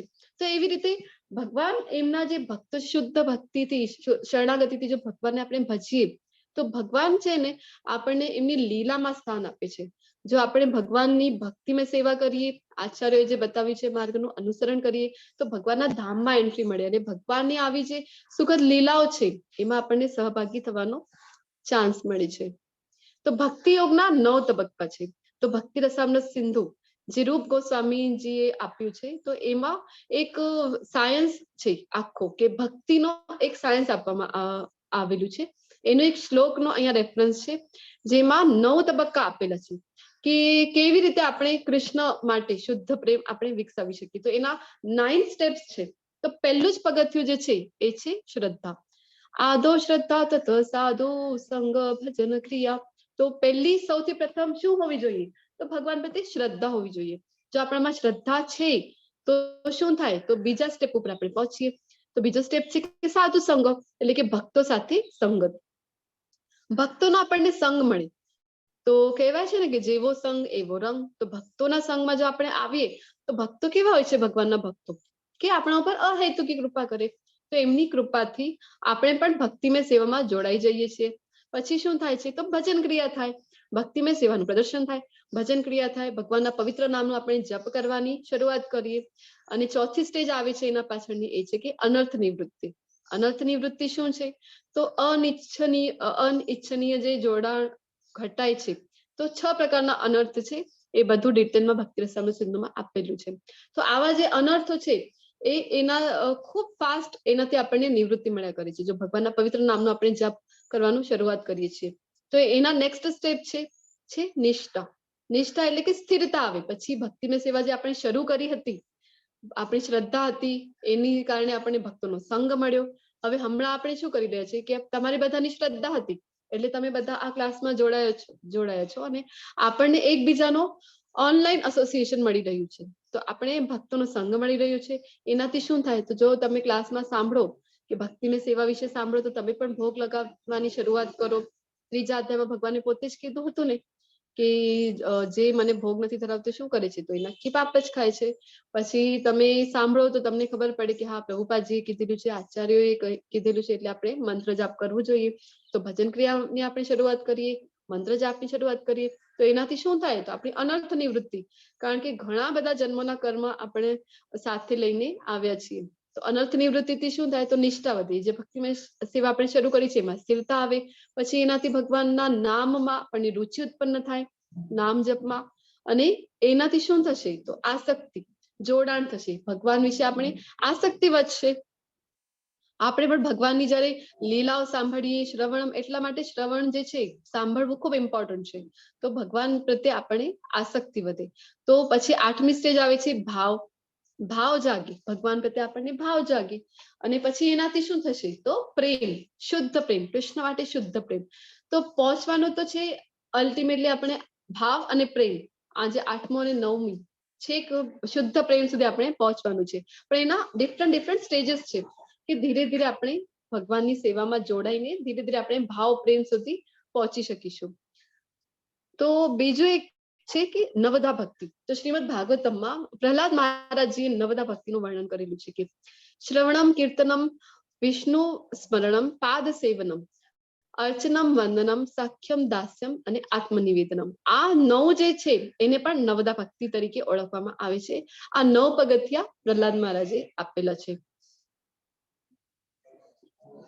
તો ભક્તિ સેવાની 9 પ્રક્રિયાઓ હમણાં જે આપણે જોઈ હતી કે શ્રવણમ એટલે કે સાંભળવાનું, પછી જપ એટલે કે કીર્તનમ, ભગવાનના પવિત્ર નામનું જપ કરવાનું, પછી યાદ રાખવાનું કે વિષ્ણુ સ્મરણમ, જે આપણે હમણાં જોયું ને કે પ્રહલાદ મહારાજે જે 9 તબક્કા આપ્યા છે, તો ભગવાનની સેવા આપણે કેવી રીતે કરી શકીએ, તો આ 9 તબક્કા છે, એમાંથી કોઈ એક થી કરી શકીએ, અથવા તો 9 થી પણ આપણે ભગવાનની ભક્તિની સેવા કરી શકીએ. તો સૌથી પ્રથમ ઇમ્પોર્ટન્ટ છે શ્રવણમ. તો ભગવાન વિશે જો આપણે સાંભળીએ, આ ક્લાસમાં આપણે ભગવાનની લીલાઓની ચર્ચા કરી રહ્યા છીએ, ભગવદ ગીતાનું જે આપણે ચર્ચાઓ કરી રહ્યા છીએ, આપણે શ્રવણમ કરી રહ્યા છીએ. પછી કીર્તનમ એટલે કે જપ જયારે આપણે કરીએ છીએ ભગવાનના પવિત્ર નામનું. પછી વિષ્ણુ સ્મરણમ એટલે કે યાદ કરવું, જે કંઈ પણ કરીએ છીએ આપણે જોયું હતું ને કે સેન્ટરમાં આપણા કૃષ્ણ હોવા જોઈએ. તો આ ક્લાસથી તમને ખબર પડશે કે આચાર્યો આપણને જે કીધેલું છે એમાં એક આવે છે મંગલા આરતી અટેન્ડ કરવાનું. મંગલા આરતી જે સવારના 4:30 વાગે રોજ થાય છે. તો ઓનલાઈન પણ આપણે કરી શકીએ છીએ. આપણા ટેમ્પલની એક લિંક છે, તમને ગ્રુપમાં મળી રહેશે. તો એના થ્રુ તમે મંગલા આરતીમાં જોડાઈ શકો છો. તો સવારમાં બ્રહ્મ મુહૂર્તનું કેટલું મહત્વ છે એ બધાને જ ખ્યાલ હશે. તો આપણા આચાર્યોએ પણ કીધેલું છે કે બ્રહ્મ મુહૂર્તમાં શું કરવું જોઈએ, તો મંગલા આરતી અટેન્ડ કરવી જોઈએ. જેનાથી શું થશે તો ભગવાન મંગલા આરતી જો આપણે અટેન્ડ કરીએ ને તો દિવસ દરમિયાન આપણને કૃષ્ણ યાદ રહે છે. તો ભક્તિમય સેવા કરવાથી શું થશે તો ભગવાન કૃષ્ણને આપણે યાદ કરી શકીએ. પછી ભગવાનના ચરણ કમળની સેવા કરવી, પાદ સેવનમ, જેવી રીતે લક્ષ્મીજી કરે છે. પછી અર્ચનમ એટલે કે દીટી વર્શિપ, જે ભગવાનના વિગ્રહ છે એની જો આપણે પૂજા કરીએ તો એ અર્ચનમમાં આવે. પછી વંદનમ એટલે કે ભગવાનની પ્રાર્થના કરવી. પછી દાસ્યમ એટલે કે જે કંઈ પણ હુકમ આપેલો છે, આચાર્યોએ જે પદ્ધતિ બતાવી છે એને આપણે ફોલો કરીએ તો એ આવી ગયું દાસ્યમ, દાસ્ય ભાવમાં આપણે ભગવાનને ભજીએ. પછી સાખ્યમ એટલે કે મિત્ર તરીકે ભગવાનની સેવા કરવી. અને આત્મનિવેદનમ, સંપૂર્ણ શરણાગતિથી આપણે ભગવાન નો પોતાને આપણે દાસ સમજવું જોઈએ. આપણે જોયું હતું ને કે ચૈતન્ય મહાપ્રભુએ આપણને આપેલું છે કે જીવેર સ્વરૂપ હૈ કૃષ્ણ નિત્ય દાસ. તો આપણું ઓરિજિનલ સ્વરૂપ જે છે એ વિસરી ગયા છે, જેના કારણે આપણે આ ભૌતિક જગતમાં હેરાન થયા કરીએ છીએ. તો આપણને ખબર હોવી જોઈએ કે કૃષ્ણની માલકીનું છે આ ભૌતિક જગતમાં, આધ્યાત્મિક જગતમાં જે કંઈ પણ છે એ બધું કૃષ્ણની માલકીનું છે, અને આપણે છીએ કૃષ્ણના દાસ. તો પછી આપણે ભક્તિમય સેવામાં જોડાઈએ અને પછી સંપૂર્ણ શરણાગતિ કૃષ્ણ પ્રત્યે આપણને આવે છે. આ જગતમાં મનુષ્ય સકામ કર્મોમાં સિદ્ધિ ઈચ્છે છે અને તેથી તેઓ દેવોને પૂજે છે. નિસંદેહ આ જગતમાં મનુષ્યોને સકામ કર્મના ફળ જલ્દી પ્રાપ્ત થાય છે. તો હવે અહીંયા આપેલું છે કે દેવોને શું કામ પૂજીએ છે, તો દેવોને આપણે જનરલી જે લોકો છે ભૌતિક જગતમાં આપણે બધા દેવોને શું કામ પૂજીએ છીએ, તો કારણ કે સકામ કર્મોમાં આપણને ખૂબ આસક્તિ હોય છે ને. સકામ કર્મ આપણે કર્મના પ્રકાર જોઈ ગયા છે ને, કયા કયા પ્રકાર હતા કર્મનો. હરે કૃષ્ણ. કાલના જ અધ્યાયમાં કર્મના પ્રકાર જોયા હતા આપણે. વિકર્મ, કર્મ, અકર્મ, સકર્મ. એક હતું પેલું વિકર્મ, કર્મ, વિકર્મ અને નિષ્કામ કર્મ હતું એક. નિષ્કામ કર્મ, અકર્મ. તો અકર્મ. કર્મ કોને કહેવાય? ભગવાન માટે કરવામાં આવે છે ને. જી હરે નહીં. કૃષ્ણ માતાજી. જી માતાજી. હા, આપણે જે રોજ જે કરીએ છીએ નિર્વાહ માટે જીવનનો, એ કર્મ છે. અને એમાં જો આપણે ફળની આશા રાખીએ છીએ તો સકામ છે. અને ફળની આશા વગર આપણે જો એ કર્મ કરીએ છીએ તો નિષ્કામ છે કર્મ. અને ભગવાનને કેન્દ્રમાં રાખીને કરીએ છીએ, કૃષ્ણની ભક્તિ માટે જ કરીએ છીએ. કૃષ્ણને સેન્ટ્રલમાં રાખીને આપણે જો કર્મ કરીએ છીએ તો એ અકર્મ છે. જી રશ્મિ માતાજી, ખૂબ સરસ, ખૂબ ખૂબ ધન્યવાદ. તો આપણે જોયું હતું કે વિકર્મ એટલે કે શોર્ટમાં જોયું હતું કે બધા ખરાબ કર્મો જે શાસ્ત્રોની વિરુદ્ધ છે, બધા એવા કર્મો જે છે એ વિકર્મ છે. પછી કર્મ એટલે કે સકામ કર્મો હતા કે જે ફળની ઈચ્છા સાથે કરવામાં આવે છે. સારા કર્મો તો છે પણ ફળની ઈચ્છા સાથે. નિષ્કામ કર્મ એટલે ફળની ઈચ્છા હોતી નથી. અને આ જોયું હતું ને કે ત્રણ પ્રકારના કર્મ આપણને બાંધે છે. પરંતુ ચોથું હતું અકર્મ, કે જેવી રીતે માતાજી હમણાં કીધું. તો જે કંઈ પણ કૃષ્ણ માટે કરીએ છીએ, કૃષ્ણ પ્રત્યાર્થે જે કંઈ પણ કરીએ છીએ, કૃષ્ણને સેન્ટરમાં રાખીને કરીએ છીએ, તો એ બધું આપણું થઈ ગયું અકર્મ, જે આપણને બાંધતું નથી અને ભગવત ધામમાં જવા માટે આપણને હેલ્પ કરે છે. તો ભગવાન કહી રહ્યા છે કે જે કંઈ પણ આપણા સકામ કર્મ હોય છે, જનરલી આપણે જે કંઈ પણ ભૌતિક જગતમાં કરીએ છીએ એ સકામ કર્મ જ હોય છે ને, કે કોઈને કઈ ઈચ્છા હોય છે આપણી એના પાછળ કે એ પ્રાપ્ત કરવું છે અથવા તો તે પ્રાપ્ત થઈ જાય.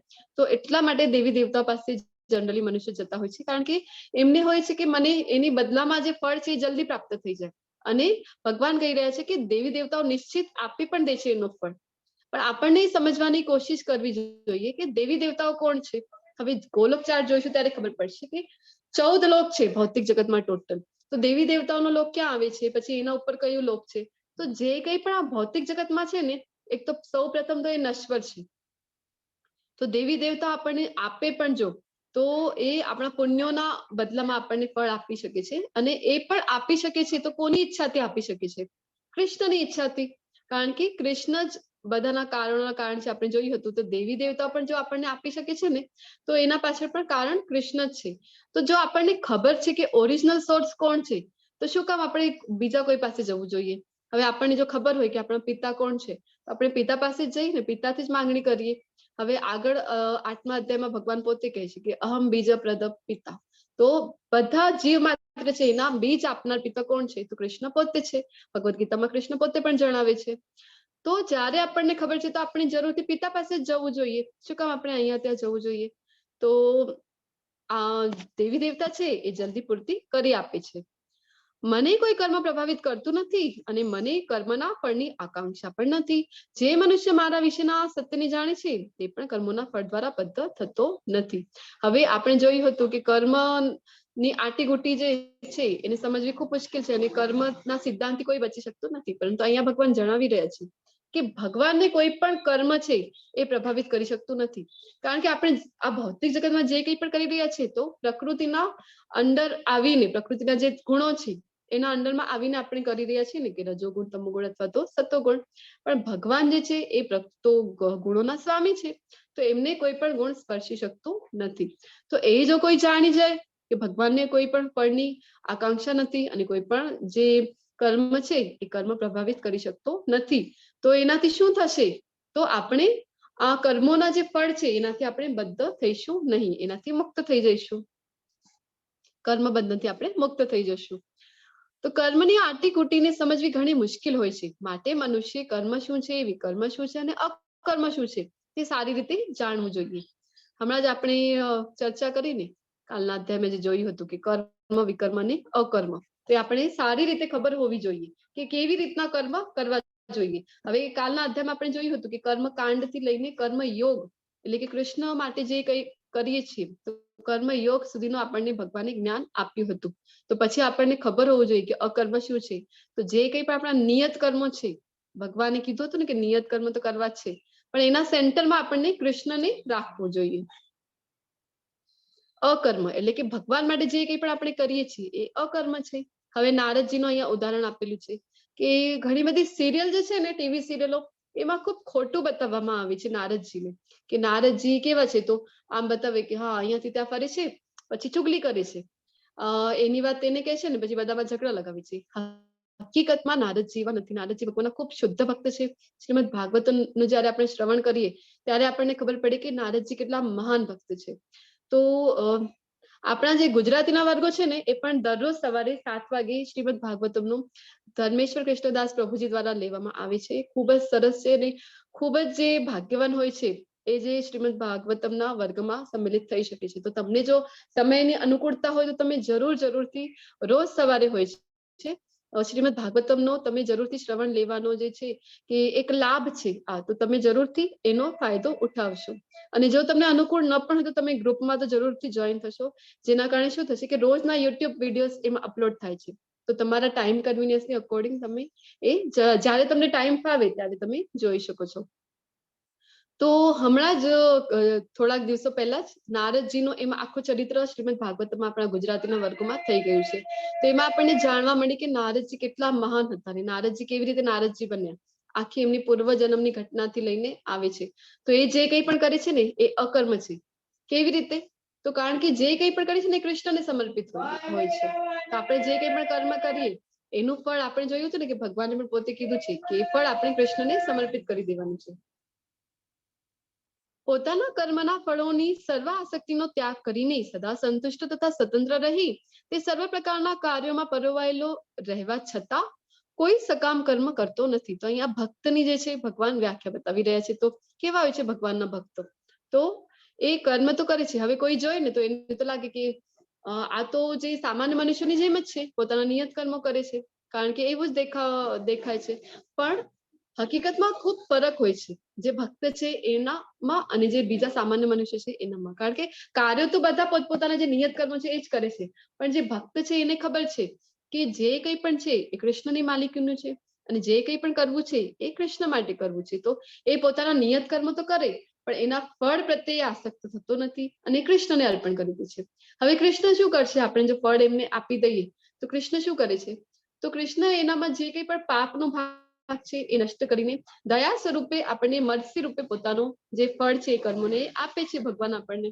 તો જે કંઈ પણ આપણે કરીએ છીએ એ કૃષ્ણ માટે કરવું જોઈએ. તો આપણે ઉદાહરણ પણ લીધું હતું ને કે જે 2 બાળકોનું ઉદાહરણ લીધું હતું કે એક બાળક જે છે એ ખૂબ આસક્ત હોય છે ફળમાં. તો એક્ઝામ છે 2 બાળકોની, તો બીજો જે બાળક છે એ પહેલો બાળક તો સતત વિચાર કરે કે રિઝલ્ટ શું આવશે એક્ઝામનો, પછી મારું શું થશે, એડમિશન મળશે કે નહીં. અને બીજું બાળક જે છે એ વિચાર કરે કે ના, ફળ ઉપર તો મારો કોઈ અધિકાર નથી અને મારા હાથમાં પણ નથી. મારા હાથમાં શું છે? પ્રયત્નો કરવાનો, તો મારો નિયત કર્મ કરવાનું.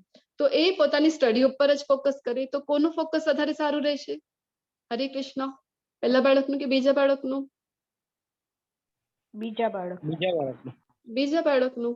તો આવી રીતે જો આપણે પણ ફળમાં આસક્તિ ન રાખીએ અને નિયત કર્મ આપણું કરીએ, એમાં જ આસક્ત થઈએ, તો આપણે ભૌતિક જગતમાં પણ સારો ફળ મેળવી શકીએ છીએ અને આધ્યાત્મિક જગતમાં પણ આપણે જો કૃષ્ણને બધું અર્પણ કરીએ તો આપણે જરૂરથી એનો સારો ફળ મેળવી શકીએ છીએ.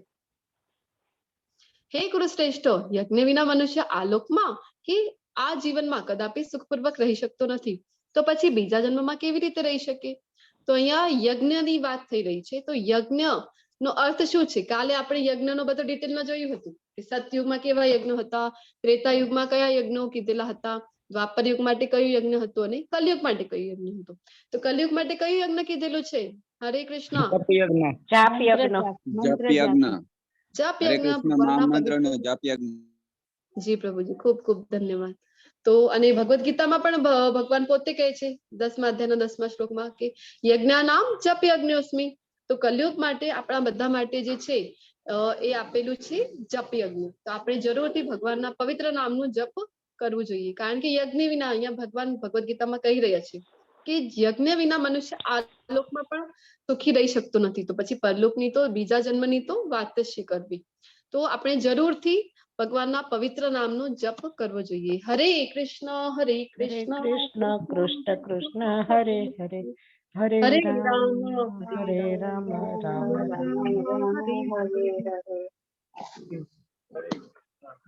एवं बहुविधा यज्ञा वितता ब्रह्मणो मुखे कर्मजान विद्धि तान सर्वानेवं ज्ञात्वा विमोक्षसे. આ અનેક પ્રકારના યજ્ઞો વેદ સમજ છે અને આ સર્વ વિવિધ પ્રકારના કર્મોમાંથી ઉદ્ભવે છે. તેમને આ પ્રમાણે જાણીને તું મુક્ત થઈશ. હવે જે વેદોમાં અલગ અલગ યજ્ઞો આપેલા છે એનો અહીંયા ઉલ્લેખ ભગવાન કરી રહ્યા છે. આપણે જોયું હતું ને એ પહેલા એટલું આયુષ્ય હતું સતયુગમાં, એટલે કેટલા કેટલા વર્ષો સુધી જે ધ્યાન દ્વારા તપસ્યા દ્વારા લોકો કરી શકતા હતા. પણ કલયુગમાં આપણે છીએ તો કલયુગમાં આપણી પાસે એટલો આયુષ્ય નથી, આપણી એટલી બુદ્ધિ નથી. શ્રીમદ ભાગવતમમાં વ્યાસદેવજી કહે છે કે કલયુગના મનુષ્યની બુદ્ધિ કેવી હશે? તો મંદ બુદ્ધિ હશે. તો એટલા માટે આપણા માટે જે યજ્ઞ છે એ આપણને જરૂરથી કરવું જોઈએ. હે શત્રુઓનું દમન કરનારા અર્જુન, દ્રવ્યમય યજ્ઞથી જ્ઞાનમય યજ્ઞ શ્રેષ્ઠ છે. હે પાર્થ, અંતે તો યજ્ઞ રૂપે કરેલા સર્વ કર્મો દિવ્ય જ્ઞાનમાં જ પરિણમે છે. હવે અહીંયા ભગવાન જણાવી રહ્યા છે કે દ્રવ્યમય યજ્ઞ કરતા જ્ઞાન યજ્ઞ શ્રેષ્ઠ છે. તો જ્ઞાન યજ્ઞની અહીંયા વાત કરી રહ્યા છે. તો પછી એના પાછળ આપણે કાલે જોઈશું કે અર્જુનજીને ફરીથી કન્ફ્યુઝન થશે કે હવે જ્ઞાન યોગ શ્રેષ્ઠ છે એવું ભગવાન કહે છે, તો અર્જુનજીને ફરીથી કન્ફ્યુઝન થશે. તો હવે હું જ્ઞાન માર્ગમાં આગળ વધું કે કર્મયોગમાં આગળ વધું? હવે અહીંયા તમારી સમક્ષ શ્લોક આવી રહ્યું છે 4.34. એ પણ ખૂબ ઇમ્પોર્ટન્ટ શ્લોક છે, એ પણ તમે જરૂરથી યાદ કરવાનું, કંઠસ્થ કરવાનો પ્રયત્ન કરજો. તત્વિદ્ધિ પ્રણિપાતેન પરિપ્રશ્નેન સેવયા ઉપદેક્ષ્યન્તિ તે જ્ઞાનમ જ્ઞાનીન સત્વદર્શિનમ. સદગુરુની શરણે જઈને સત્યને જાણવાનો પ્રયાસ કર, તેમને વિનમ્ર થઈને પ્રશ્ન પૂછ અને તેમની સેવા કર. તે પ્રબુદ્ધ મહાત્માઓ તેને જ્ઞાનોપદેશ કરી શકશે, કારણ કે તેમણે સત્યનું દર્શન કર્યું છે. હવે ઘણી વખત આપણને લાગે કે ગુરુ પરંપરાની વાત કરી રહ્યા છે, ગુરુ પરંપરા વિશે ક્યાં જણાવેલું છે? તો ભગવદ ગીતાનો 4થા શ્લોકમાં જ આપણને ભગવાન ગુરુ વિશે કેટલું બધું જ્ઞાન આપે છે. પહેલા તો ગુરુ પરંપરા વિશે જણાવ્યું કેવી રીતે આ જ્ઞાન પરંપરાથી લેવું જોઈએ. પછી હવે ભગવાન પોતે કહી રહ્યા છે અર્જુનજીને કે જ્ઞાન ક્યાંથી પ્રાપ્ત કરવું જોઈએ? તો ભગવાન કહી રહ્યા છે કે ગુરુના શરણે જાઓ. ગુરુ કેવા હોવા જોઈએ? જે પરંપરામાં આવે, ગુરુ શિષ્ય પરંપરામાં આવે. અને ત્યાં જઈને શું કરવું છે? તો પ્રશ્ન કરવા છે. પ્રશ્ન કરીને ઉત્તર મળી ગયું તો ચાલ્યા જવાનું નહીં. ભગવાન કહે છે કે પ્રશ્નનો ઉત્તર પ્રાપ્ત કરીને શું કરવાનું છે? એક તો વિનમ્ર ભાવે પ્રશ્ન કરવા છે. ગુરુ પાસે જયારે આપણે જોઈએ ત્યારે ભૌતિક જગતમાં પણ ગુરુ પાસે જઈએ, જો આપણે એવો એટીટ્યુડ રાખીએ કે હા મને તો બધું જ ખબર છે તો પણ તમને પૂછું છું, તો ભૌતિક જગતમાં પણ આપણને જ્ઞાન મળી શકે નહીં. તો આ તો આધ્યાત્મિક જગતના જ્ઞાનની વાત થઈ રહી છે. તો ગુરુ પાસે જયારે પણ આપણે જઈએ તો ખૂબ જ વિનમ્ર થઈને ગુરુ પાસેથી પ્રશ્ન કરવો જોઈએ અને ગુરુની સેવા કરવી જોઈએ. અહીંયા ભગવાન પોતે કહી રહ્યા છે કે ગુરુની સેવા કરવી છે. તો જે એવા ગુરુ છે જે ગુરુ શિષ્ય પરંપરામાં આવે છે, એમને બધું જ્ઞાન છે, તો પછી એ કૃપા કરશે અને આપણને પણ જ્ઞાન આપશે. તો અહીંયા આ શ્લોકથી આપણને ખબર પડે કે ગુરુ પરંપરાનો જે છે કેટલો મહત્વ છે, અને ભગવાન પોતે પણ ભગવદ ગીતામાં એનું વર્ણન કરે છે. તો અહીંયા આપણે જોઈ શકીએ કે આપણા બધાના જે ગુરુ છે પ્રભુપાદજી, તો એમના દ્વારા આપણને આ જ્ઞાન લઈ રહ્યા છીએ. તો પ્રભુપાદજીએ કેટલા બધા શિષ્ય બનાવ્યા હતા જે એકદમ શુદ્ધ ભક્તો હતા. અપી ચેદસી પાપેભ્ય સર્વેભ્ય પાપકૃત્તમમ સર્વજ્ઞાનમ લલિનેવ વૃજીનમ સંતરિષ્યસી. જો તને બધા પાપીઓમાં પણ સૌથી મોટો પાપી ગણવામાં આવે તોય તું જયારે દિવ્ય જ્ઞાન રૂપી નૌકામાં સ્થિત થઈશ ત્યારે દુઃખોના સાગરને પાર કરી દઈશ. હવે ઘણા લોકોને એમ થાય કે અમે ભગવદ ગીતાનો અમે જ્ઞાન લઈ શકીએ કે નહીં, અમે તો ખૂબ પાપ કર્મો કર્યા છે. તો પણ અહીંયા ભગવાન જણાવી રહ્યા છે કે જો ખૂબ પાપીઓમાં પણ સૌથી મોટો જો પાપી તમે હો તો પણ તમે આ જ્ઞાન લઈ શકો છો. હરે કૃષ્ણ. રશ્મિજી કાઇન્ડલી મ્યુટ કરશો. તો ભગવાન કહી રહ્યા છે કે તમને જો પાપીઓમાં પણ સૌથી મોટો પાપી ગણવામાં આવે ને તો પણ તમે આ ભવસાગરમાંથી દુઃખના સાગરને તમે પાર કરી શકશો. કેવી રીતે? તો જ્ઞાન, આ જે દિવ્ય જ્ઞાન, આ 4થા અધ્યાયમાં ભગવાન જે દિવ્ય જ્ઞાન આપી રહ્યા છે, તો આ દિવ્ય જ્ઞાન રૂપી નૌકામાં સવાર થઈને, તો અહીંયા પિક્ચરમાં આપણે જોઈ શકીએ છીએ કે સમુદ્રમાં બધા કેવી રીતે તણાઈ રહ્યા છે, અને જે ભક્તો આ જ્ઞાન રૂપી નૌકામાં સ્થિર બેઠેલા છે એ કેવી રીતે પ્રસન્નતાથી ભગવાનનો પવિત્ર નામનો જપ કરી રહ્યા છે અને આનંદમાં છે. તો આપણે કેટલા પણ પહેલા આપણને થઈ શકે કે ખૂબ પાપ કર્મો કર્યા હોય તો પણ જો આપણે આપણા ઉપર ભક્તોની કૃપા થઈ હોય, ભક્તોનો સંગ મળ્યો છે અને જો ભગવદ ગીતાના શરણે આવ્યા છીએ તો આપણે ભગવાનના પવિત્ર નામના જપથી જરૂરથી આપણે આ ભવસાગરથી, દુઃખોના સાગરથી પાર થઈ શકીએ છીએ. જે મનુષ્ય દિવ્ય જ્ઞાન પ્રતિ સમર્પિત થયેલો છે અને જેણે પોતાની ઇન્દ્રિયોને સંયમિત કરી લીધી છે તે શ્રદ્ધાળુ મનુષ્ય આવું જ્ઞાન મેળવવા પાત્ર છે, અને તે પ્રાપ્ત કર્યા પછી તે તરત જ પરમ આધ્યાત્મિક શાંતિ પામે છે. તો આ દિવ્ય જ્ઞાન પ્રતિ સમર્પિત અને ફરીથી અહીંયા વાત થઈ રહી છે ઇન્દ્રિયોને સંયમિત કરવાની. કાલે પણ આપણે જોયું હતું કે કોઈ પણ યોગમાં જો આગળ વધવું હોય તો પહેલો જ જે ક્રાઇટેરિયા હતું કે ઇન્દ્રિયોને સંયમિત કરવાનું. તો જો ઇન્દ્રિયોને સંયમિત કરી લઈએ અને આ જ્ઞાનના આપણે સમર્પિત થઈ જઈએ તો પછી તરત જ આધ્યાત્મિક શાંતિ પ્રાપ્ત કરી શકીએ છીએ. પરંતુ જે અજ્ઞાની તથા શ્રદ્ધાવિહીન મનુષ્યો પ્રમાણભૂત શાસ્ત્રોમાં સંદેહ કરે છે તેઓ ભગવત ભાવના પામતા નથી, તેમનું પતન થાય છે. સંશયગ્રસ્ત વ્યક્તિ માટે નથી આ લોકમાં શું કે નથી પરલોકમાં. હવે ઘણા બધા લોકો છે ને કહે છે કે શું ભગવદ ગીતા લઈને બેસી ગયા છો તમે? ભગવદ ગીતા ભગવાન કૃષ્ણે કહી હતી, કોણ ગયું હતું જોવા માટે? જોયું છે તમે?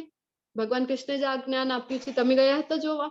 તો આવી રીતે જો કોઈ શંકા કરે તો ભગવાન બતાવી રહ્યા છે કે શાસ્ત્રોમાં આપણે ક્યારે પણ શંકા કરવી જોઈએ નહીં. જે શાસ્ત્રો ઉપર શંકા કરે છે તો એની શી ગતિ થાય છે? અહીંયા ભગવાન આ શ્લોકમાં બતાવી રહ્યા છે કે આવા જે લોકો છે તો એમની શું ગતિ છે? તો એ લોકો માટે આ જે ભૌતિક જગત છે અહીંયા પણ આ લોકમાં પણ કોઈ સુખ નથી અને નથી પરલોકમાં, અને તેમનું જરૂરથી પતન થાય છે. એટલા માટે આપણે ક્યારેય પણ શાસ્ત્રો ઉપર શંકા કરવી જોઈએ નહીં. આપણે પૂર્ણ શ્રદ્ધા શાસ્ત્રો પર રાખવી જોઈએ, આચાર્યો ઉપર રાખવું જોઈએ અને પૂર્ણ શ્રદ્ધાથી ભગવદ ગીતાને શરણે જવું જોઈએ. માટે અજ્ઞાનવશ તારા હૃદયમાં જે સંદેહ ઉત્પન્ન થયા છે તેમને જ્ઞાન રૂપી શસ્ત્ર વડે કાપીને હે ભારત તું યોગ રૂઢ થઈને ઉઠ અને યુદ્ધ કર. હવે ફરીથી ભગવાન અહીંયા એટલું બધું દિવ્ય જ્ઞાન આપ્યું અને ફરીથી ભગવાન શું કહી રહ્યા છે અર્જુનજીને કે હવે તારું અજ્ઞાનને તું જ્ઞાન રૂપી શસ્ત્રથી એનો વધ કરી દે અને તું ઉઠીને ફરીથી કહે છે કે યુદ્ધ કર.